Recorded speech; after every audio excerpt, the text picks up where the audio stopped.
Hi hello வணக்கம். இந்த வீடியோவில் வந்து எக்ஸசைஸ் 1.1ல தேர்ட் சம் தான் பார்க்க போகிறோம். இது வந்து ரொம்ப ஈஸி. இப்போ வந்து பி கிராஸ் ஏ கொடுத்துட்டு ஏவும் பியும் கேட்குறாங்க. நம்ம வந்து ஏ கிராஸ் பியில் ஆல்ரெடி ஒரு எக்ஸாம்பிளுக்கு பார்த்துருப்போம்னு நினைக்கிறேன். இப்போ வந்து பி கிராஸ் ஏ அப்படின்னா ஃபஸ்ட் கிவன் எழுதிக்கிறேன்.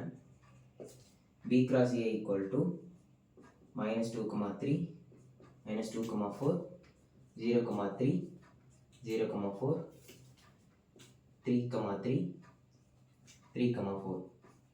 ஸோ இதில் first எலமெண்ட்லாம்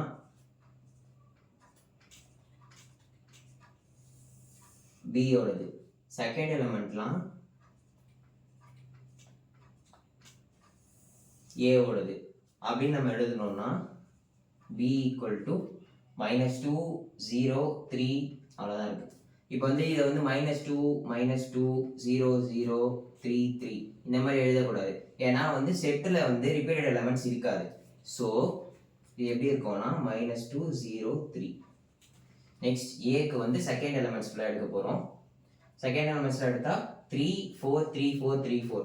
so A equal to 3 4 repeated elements சேர்க்கலாம். ஓகே, நெக்ஸ்ட் வீடியோவில் 4th ப்ராப்ளம் பார்க்கலாம்.